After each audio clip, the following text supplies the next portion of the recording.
जो राम को लाए हैं हम उनको लाएंगे, जो राम को लाए हैं हम उनको लाएंगे। भारत में फिर से हम, भारत में फिर से हम भगवा लहराएंगे। धनुष को तोड़ के तुमने स्वयंवर जीता जैसे, मेरा दिल तोड़ के रघुवर क्या जाओगे तुम ऐसे। तो कहता हूँ कंधों से ऊंची छाती नहीं होती, धर्म से बड़ी कोई जाति नहीं होती। दीपक ही नहीं बचा तो बाती का क्या करोगे, हिंदू धर्म ही नहीं बचा तो जाति का क्या करोगे। प्रधानमंत्री ने मुझे पूछा हु इज ही, मेरे पास भोलेनाथ थे, बोले हु इज ही, मैं कहा you call him father, we call him grandfather. और मैंने उनसे एक निवेदन किया था कि भाई मैं सम्मानित तो हो जाऊंगा, लेकिन मैं आपके पार्लियामेंट में हनुमान चालीसा गाना चाहता हूँ। पार्लियामेंट में पहली बार ऑस्ट्रेलिया में कन्हैया मित्तल भजन गाने नहीं आ पाया, तो उसके चलते उन्होंने फिर उसके बाद जो हमने वहाँ कार्यक्रम किया तो वहाँ का पूरा हिंदू संगठित हो गया। 12,000 लोग, कैन यू इमेजिन मनीष भाई, 12,000 लोग ऑस्ट्रेलिया की धरती पे सड़कों पे बैठ गए लोग। लेकिन अभी हमें इतना अच्छा महसूस हुआ वहाँ पार्लियामेंट में खड़े होके, मैंने उनसे जय श्री राम भी बुलवाया सबसे। तो वहाँ के कई ऑस्ट्रेलिया में जय श्री राम, ऑस्ट्रेलिया में लोग जानना चाहते हैं कि आपने किस तरीके से हनुमान चालीसा ऑस्ट्रेलिया के सदन में सुनाया था। देखिए ऑस्ट्रेलिया के सदन में मुझे दूर से इशारे होते, थोड़ा धीरे गई है। वहाँ के अंग्रेज मुझे इशारा कर रहे थे थोड़ा स्लो स्लो स्लो, लेकिन हम उतरे ही तेज हुए जा रहे। 6 दिसंबर को हमने वो गाया। और 6 दिसंबर को ही क्यों गाया आपने? मालूम नहीं, 6 दिसंबर को मुझे बाद में पता लगा कि उस दिन शौर्य दिवस होता है, जब बाबरी मस्जिद पर भगवा गाड़ा गया था, ये वही दिन था। इस बार किसकी सरकार? इस बार किसकी सरकार? इस बार भगवाधारियों की सरकार, एकदम गारंटी। Guarantee guarantee guarantee. एक कहावत है, कभी कभी भगवान को भी भक्त की जरूरत पड़ती है, और अगर आप भगवान के लिए एक काम करेंगे, भगवान आपके लिए सैकड़ों काम करते हैं। कुछ लोग इस बात को मानते हैं, कुछ लोग इस बात को नहीं मानते हैं, लेकिन उसका जीता जागता उदाहरण हमारे साथ अभी है कन्हैया मित्तल भैया। नाम तो इनका सुना ही होगा आप लोगों ने। खाटू श्याम मंदिर, जिसके बारे में मैंने सैकड़ों वीडियो में बोला। एक बार मैं राजस्थान गया था तो इन्होंने फोन कर दिया, वहां पे जाके मैं दर्शन किया था। फिर वहां के लोगों ने बताया कि खाटू श्याम मंदिर तो पुराना है, लेकिन दुनिया के पटल पे लाने वाला कन्हैया मित्तल नाम है, और इनके वजह से आज सीकर में कम से कम 50,000 से ज्यादा लोगों को डायरेक्ट जॉब मिला है, और 5 लाख से ज्यादा लोग डायरेक्ट और इनडायरेक्ट जॉब करते हैं, रोजगार करते हैं। अभी इनके स्टूडियो में हूँ चंडीगढ़ में, इनके घर पे आया था, मिलके अच्छा लगा, और ये अभी स्टूडियो लेके आए हैं। तो इनसे कुछ गाना हम लोग सुनेंगे भगवान की भक्ति वाला, और कुछ बातचीत करेंगे जो आज तक किसी ने नहीं किया होगा इनसे। तो सबसे पहले आपका स्वागत है। बहुत बहुत धन्यवाद मनीष भाई, और आप चंडीगढ़ आए हमारे लिए बहुत गर्व की बात है। पहला सवाल मैं आपसे पूछ रहा हूँ कि आखिर खाटू श्याम ही क्यों, और कब गए, कैसे गए, और भगवान ने आपके ऊपर किस प्रकार से आशीर्वाद बनाया? देखिए खाटू श्याम जी इस कलयुग के तारनहार देवता हैं। 7 साल की उम्र में मैंने भजन गाना शुरू किया, आज 26 साल मुझे भजन गाते हो गए। उस समय सोचता था कि जिस देवता को मैं मानता हूँ उस देवता को दुनिया माने, क्योंकि जो उनकी शक्ति है वो दुनिया तक पहुँचनी चाहिए, वो धाम का चमत्कार दुनिया तक पहुँचना चाहिए। उसी के चलते हमने बाबा का प्रचार करना शुरू किया चंडीगढ़ में। करते करते चंडीगढ़ से बाहर निकलने लगे। आज भी यही मकसद है कि मैं पहुंचूं ना पहुंचूं, मेरा बाबा पहुंच जाए, लोगों का काम बनाए। क्योंकि धरती पर एकमात्र सनातन धर्म में एक मंदिर ऐसा है जिसके बाहर लिखा है हारे का सहारा बाबा श्याम हमारा। पहले 3 शब्दों में हारे का सहारा, आदमी अपना दुख भूल जाता है, और फिर बाकी के 3 शब्दों में उसे अपना कोई मिल जाता है, जिसे वो बाबा श्याम हमारा कहता है। और मुझे लगता है कि बिहार और उत्तर प्रदेश के लोग जो इस धाम से वंचित थे, अब काफी तादाद में खाटू श्याम जी आ रहे हैं। मैं उनका दिल की गहराइयों से धन्यवाद करता हूँ। मैं कुछ परियोजना में हूँ कि जो भी वहाँ पर आए तो उसको व्यवस्था मिल सके उचित, तो उसी के लिए कुछ करने जा रहा हूँ। भगवान साथ देंगे तो करेंगे। भगवान आपके साथ हैं, तभी तो कन्हैया मित्तल आज पूरे भारत में भजन गाने वालों में से नंबर 1 है। हालांकि बहुत सारे गायकों का ये सपना होता होगा कि कन्हैया मित्तल जिस मुकाम पे पहुंचे उस मुकाम पे पहुंचे, लेकिन इन्होंने सिर्फ भजन गा के इस मुकाम पे ये पहुंच गए। योगी जी के साथ मंच साझा करना, मोदी जी के साथ मंच साझा करना, देश के अनेकों बड़े नेताओं के साथ मंच साझा करना। एक गाना है आपका जो राम को लाए हैं हम उनको लाएंगे, ये आइडिया आपके दिमाग में कब आया? देखिए, ये मेरा मानना है हुई है वही जो राम रची राखा। 2021 में मुझे याद है 6 दिसंबर को मेरा छत्तीसगढ़ में कार्यक्रम था और मैं रायपुर में राम जी का बहुत बड़ा मंदिर बना है एयरपोर्ट से निकलते ही। तो किसी ने कहा कि वहाँ दर्शन करते हुए चलते हैं।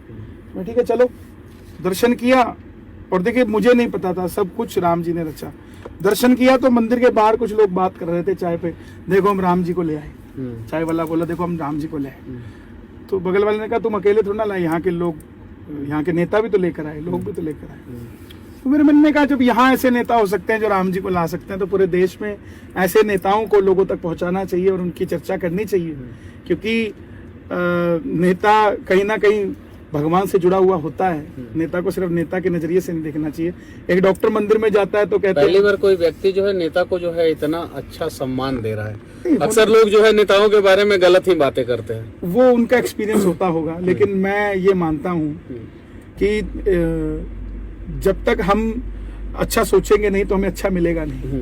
हम सोचेंगे बुरा तो हमें बुरा ही मिलेगा। एक पौधा अगर हम लगाएंगे धरती पर और ये नेगेटिविटी के साथ लगाएंगे, उसको जितना मर्जी पानी दे दो लेकिन वो लगा नेगेटिविटी के साथ है, कभी बड़ा नहीं होगा। इसीलिए आप भी जब किसी के लिए पॉजिटिव सोचते हो तो अपने आप वो पॉजिटिव चीजें होती जाती है। तो वहां लोग कह रहे कि यहाँ के नेता भी तो लगे राम जी को लाने के लिए, और कुदरती वहां पर योगी जी का तस्वीर लगा था।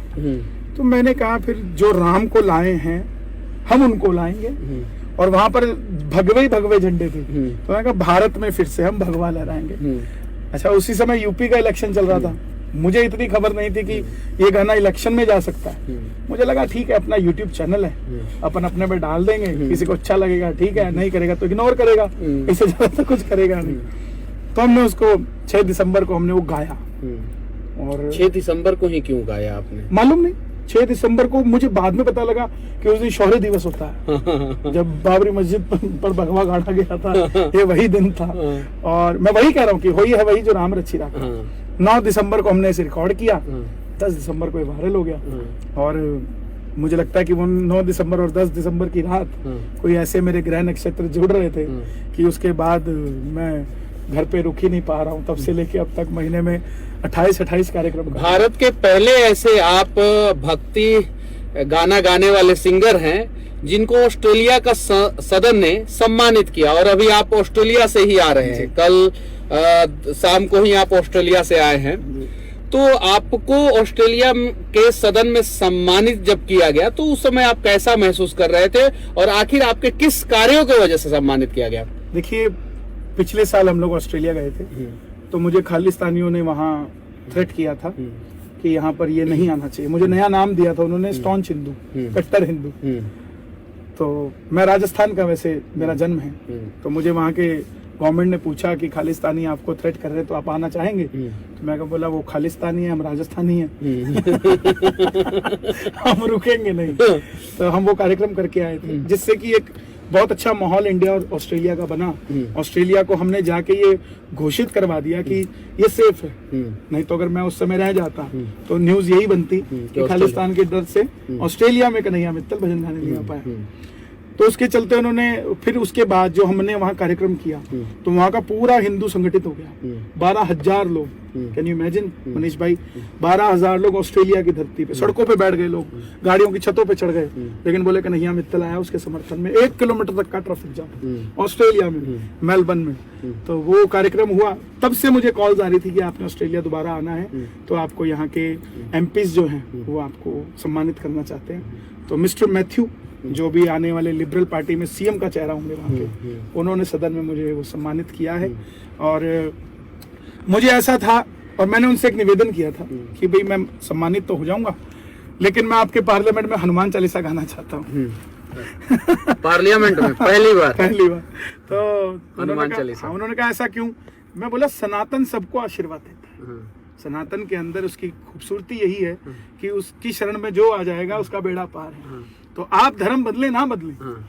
ये जरूरी नहीं है कि आपको हनुमान चालीसा पढ़ने के लिए आपको धर्म बदलना पड़ेगा।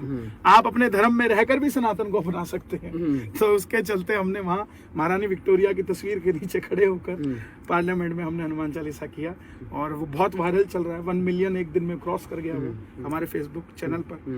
और उन्होंने मुझे दिखाई वो छतें दिखाई जो सोने की बनी है, जो भारत से लूटा हुआ सोना था। तो मैंने उनको कहा कि आप हमें हैप्पी न्यू ईयर दे गए, हम आपको हनुमान जी देकर जा रहे हैं, आप खुश रहिए। मतलब ऑस्ट्रेलिया में भी भारत का सोना अब मैं हाँ। ऑस्ट्रेलिया, आप देखिए ना, ऑस्ट्रेलिया काला पानी की सजा थी। और उस समय में जब भारत गुलाम था, किसी को काला पानी की सजा देनी होती थी ब्रिटिश गवर्नमेंट ने, तो उन्हें ऑस्ट्रेलिया भेजा जाता था। तो उसी के चलते ऑस्ट्रेलिया का जो सोना भी था तो वहां पे रखा जाता था। उसके बाद चाइना आया, वहां से लूट कर लेके गया और किया कुछ किया। तो लेकिन अभी हमें इतना अच्छा महसूस हुआ वहाँ पार्लियामेंट में खड़े होके। मैंने उनसे जय श्री राम भी बुलवाया सबसे। तो वहाँ के कई ऑस्ट्रेलिया में जय श्री राम, ऑस्ट्रेलिया में, और वहाँ के एमपीज भी हमारे दोस्त बन गए। पहले भी एक अच्छा, आप वो जो राम को लाए हैं हम उनको लाएंगे, वो गाना सुना सकते हैं? बिल्कुल सुना सकते हैं, क्यों नहीं। ये तो हमें कहीं चौक चौराहे पर भी गाने को कहेंगे तो वहाँ भी गा देंगे, क्योंकि ये हिंदुओं को संगठित करता है। और मैं तो कहता हूँ, कंधों से ऊंची छाती नहीं होती, धर्म से बड़ी कोई जाति नहीं होती, दीपक ही नहीं बचा तो बाती का क्या करोगे, हिंदू धर्म ही नहीं बचा तो जाति का क्या करोगे। तो उसी के चलते हम लोग जाति पाति के विरोध में काम करते हैं कि हिंदुओं को संगठित होकर काम करना चाहिए। एक ईस्ट इंडिया कंपनी थी जो हिंदुओं को बांट के चली गई, राज करके चली गई। अब एक नई आई है जिसमें राहुल गांधी जी कहते हैं कि सबकी जनगणना होनी चाहिए कि यादव कितने हैं, ब्राह्मण कितने हैं, बढ़िये कितने हैं। लेकिन जब जब सनातन को चुनौती मिलती है तो अयोध्या के अंदर 25 लाख दिए जलाए जाते हैं, जिससे लोगों को पता लग जाता है कि अब चेक करो 25 लाख दिए ब्राह्मण ने कितने जलाए और यादव ने कितने जलाए। तो उसी के चलते ये गीत बड़ा लोगों को हृदय में प्रवेश किया है। मैं सुना देता हूँ आपके चैनल के माध्यम से। जो राम को लाए हैं हम उनको लाएंगे, जो राम को लाए हैं हम उनको लाएंगे, भारत में फिर से हम भगवा लहराएंगे।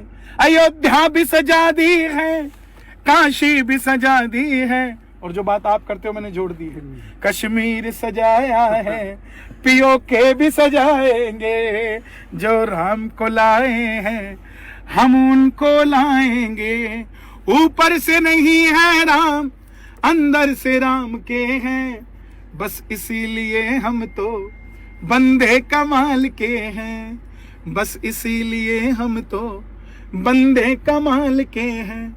फेसबुक पर लिख देंगे, ट्विटर पे लिख देंगे, फेसबुक पर लिख देंगे, हम ट्विटर पे लिख देंगे, हम कट्टर हिंदू हैं, हर जगह पे लिख देंगे, हम कट्टर हिंदू हैं, इंस्टाग्राम पे लिख देंगे। जी। ऑस्ट्रेलिया में आपने हनुमान चालीसा सुनाया था, लोग जानना चाहते हैं कि आपने किस तरीके से हनुमान चालीसा ऑस्ट्रेलिया के सदन में सुनाया था। देखिए, ऑस्ट्रेलिया के सदन में मुझे दूर से इशारे होते, थोड़ा धीरे गाइए। वहाँ के अंग्रेज मुझे इशारा कर रहे थे थोड़ा स्लो, लेकिन हम उतरे ही तेज हुए जा रहे थे क्योंकि मुझे पता था ये मौका पता नहीं दोबारा कब मिलेगा कब नहीं मिलेगा। तो एक बार हम युगांडा भी गए, पिछले साल हम युगांडा गए, वहाँ के पीएम से मुझे मिलने का मौका मिला। तो हम यहाँ शंकर भगवान को बाबा कहते हैं, दादा कहते हैं हमारे यहाँ। तो उनके गए तो उनके पीछे वो जीसस रखे थे। तो उन्होंने, प्रधानमंत्री ने मुझे पूछा हु इज ही, मेरे पास भोलेनाथ थे, बोले हु इज ही, मैंने कहा you call him father, we call him grandfather. तो ये हम किसी का वो नहीं कर रहे हैं, किसी का मजाक नहीं उड़ा रहे हैं, हम अपनी सच्चाई बता रहे हैं कि हमारे पास अथाह संपत्ति है, सनातनियों के पास अथाह संपत्ति है, बस आंखें खोलकर उसको देखने की। तो वो हनुमान चालीसा थोड़ा सुना दीजिए आप। वो हनुमान चालीसा हमने जिस तरीके से हम गाते हैं, हाँ। उसी तरीके से हमने पूरा हनुमान चालीसा उसमें गाया। देश के सभी लोगों से, सभी सनातनियों से कहना चाहता हूँ कि आपको हनुमान चालीसा, गायत्री मंत्र, ये सब चीजें याद रहना चाहिए। और अच्छा लगा आपसे मिलके, और फिर आप दिल्ली आए या बिहार आए, आपका स्वागत है। और एक बार तो आपको हम लोग बिहार लेके जरूर चलेंगे। ये मेरा सौभाग्य होगा कि राम जी के ससुराल में हमें जाने का मौका मिलेगा। और सिर्फ एक बिहार ही ऐसी जगह है जो राम जी का भी कान पकड़ के काम करवा सकते हैं। और राम जी को हमारे यहाँ मिथिला में जो है वो प्यार से गाली दिया जाता है। हाँ, प्यार से वहाँ पे होता भी है शादी ब्याह के समय। मैं महसूस करता हूँ, मैंने अभी सीता माता के लिए गीत गाया था। हाँ। और मैं आपसे भी निवेदन करता हूँ हाँ। कि पूरी दुनिया रामनवमी बनाती है, हाँ। सीता नवमी भी हमें बनानी चाहिए। हाँ। जो मदर्स डे है हमारा, हाँ। मैं आपसे भी निवेदन करता हूँ, हाँ। मैं इस मुहिम में लगा हूँ। हाँ। जो अंग्रेजों का हम लोग मदर्स डे बनाते हैं, हाँ। उसकी जगह हाँ। अभी 16 मई को, हाँ। 16 तारीख को हाँ। सीता नवमी गई है। हाँ। हम अपने देश के अंदर मदर्स डे बनाएं सीता नवमी के दिन, क्योंकि एक वो माँ है जो धरती से प्रकटी और धरती में ही समा गई, और इसी धरती माता को हम पूजते हैं। वो सीता जो धरती से प्रकटी, शादी हुई तो बनवास में चली गई, बनवास से वापस आई तो फिर दूसरे बनवास में चली गई, उसको तो कभी महल मिला ही नहीं, कभी नहीं। अब अयोध्या में जाके उसको दोबारा से महल मिलने जा रहा है। तो सिर्फ राम नवमी नहीं, हमें सीता नवमी भी बनानी है। उसी के चलते मैं निवेदन करता हूँ आपके चैनल के माध्यम से पूरे भारत को कि हमें सिर्फ सीता राम, आगे सीता पीछे राम, तो हमें उनका ध्यान रखना। मैंने उसी के चलते 16 मई को एक भजन भी रिलीज किया है, सिया के राम। मुझे लगता है आपके बिहार के लोग हम लोगों ने सुना है, बहुत प्यार देंगे उसको, और वो मेरा हम लोगों ने सुना, मेरा क्रिएट किया हुआ संवाद है कि जिस समय 2 लाइन उसका जिस समय दशरथ जी ने राम जी को बनवास कहा, तो उस समय सीता जी वहां नहीं खड़ी थी। हमारे घरों में भी जब पिता बात करता है तो बहू नहीं साथ में खड़ी होती, वो कमरे में इंतजार करती है कि पति को ससुर जी ने क्या कहा है, तो सीता जी नहीं खड़ी थी। और ऐसा नहीं हो सकता कि राम जी अंदर कमरे में गए हों और कहा हो कि मैं बनवास जा रहा हूँ, और सीता जी ने कहा होगा ठीक है मैं भी चलती हूँ, और राम जी तुरंत मान गए होंगे। ऐसा तो नहीं हो सकता। नहीं, ऐसा नहीं। तो वो उसी संवाद को मैंने उठाया है। तो सीता हाथ जोड़कर कह रही है, धनुष को तोड़ के तुमने स्वयंवर जीता जैसे, मेरा दिल तोड़ के रघुवर क्या जाओगे तुम ऐसे, चाहे दासी बना कर ले जाओ, चरणों से लगा कर ले जाओ, कैसे भी कर कर ले जाओ, मुझे ले जाओ, मुझे ले जाओ, तन मन वारा रघुवर तुम पे, कैसे रहूंगी बिना नाथ, आगे सीता पीछे राम, आगे सीता पीछे राम, सीता राम सीता राम, आगे सीता पीछे राम। बहुत अच्छा, और उम्मीद करता हूं कि चुनाव के बाद अगले महीने में आप एक बार बिहार आएंगे। तो उस समय ये थोड़ा कम रहता है, लगन कम रहता है, और भी बहुत सारी चीजें कम रहती है, पूजा पाठ भी थोड़ा कम, लेकिन जिन लोगों की लगन राम से रहती है वो बहुत रहती है। हाँ, तो उसके लिए मैं आपको जो है सीतामढ़ी में आमंत्रित करूंगा और चंपारण में आमंत्रित करूंगा। आखिरी में एक सवाल राजनीति पे, चूंकि मैं भी पॉलिटिकल पार्टी से जुड़ा हूँ और आप भी भविष्य, मुझे लगता है आज आप पहली बार नॉन पॉलिटिकल आदमी से बात कर रहे होते। पूरा चुनाव में तो यही चला, और पहली बार मैं किसी नॉन पॉलिटिकल व्यक्ति का इंटरव्यू ले रहा हूँ। लेकिन राजनीति आपको कैसी लगती है, और आपके जैसे लोगों को, स्वच्छ छवि के लोगों को, भगवान में आस्था रखने वाले लोगों को राजनीति में आना चाहिए कि नहीं? देखिए, मेरा ये मानना है कि एक साधारण से आदमी को आप उठाइए, उसको कहो कि वोट किसको देगा, वो अपना मत नहीं बताएगा, लेकिन दूसरी बात करता है कि कमाना खाना तो खुद ही पड़ता है। समझिए, कमाना खाना रहना सहना सब उसको खुद करना पड़ता है। बैकेंड पे रह जाती है हमारी संस्कृति, हमारा धर्म, हमारा देश किस लिए जाना जाता है। तो मुझे लगता है कि जो लोग हमारे सनातन धर्म को बचाने के लिए, आप देखिए इतनी सारी कंट्रीज हैं क्रिश्चियंस की हैं, इतनी सारी कंट्री मुस्लिम की है, एक भी हिंदू राष्ट्र नहीं है। क्यों नहीं है? क्योंकि भारत जैसी धरती कहीं और है ही नहीं, यहाँ से अच्छा कहीं नहीं है। तो मेरा यही मानना है कि जो हमारे धर्म की रक्षा कर सके, धर्मो रक्षति रक्षिता है, जो धर्म की रक्षा कर सके ऐसे लोगों को आगे आना चाहिए। और मुझे भी कहीं जरूरत पड़ी खड़े होने की, जहाँ धर्म के लिए मुझे खड़ा होना पड़ा, तो मैं खड़ा हो जाऊंगा। मुझे इस बार किसकी सरकार? इस बार किसकी सरकार? इस बार भगवाधारियों की सरकार, एकदम गारंटी। Guarantee guarantee guarantee.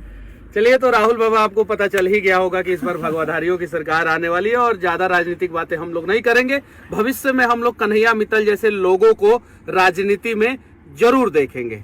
बाकी हमारा ये प्रयास और इनकी ये बातें और इनका गाना ऑस्ट्रेलिया में, इनका सम्मान, हनुमान चालीसा ऑस्ट्रेलिया के सदन में, और युगांडा के पीएम को आपके फादर है और हमारे ये ग्रैंड फादर है। ये सारी बातें जो है कैसी लगी कमेंट करके जरूर बताना, और कन्हैया मित्तल जैसे लोगों को सपोर्ट करना, क्योंकि ऐसे लोग जो है साफ सुथरा गाना गाते हैं और साथ ही साथ भक्ति गाना गाते हैं।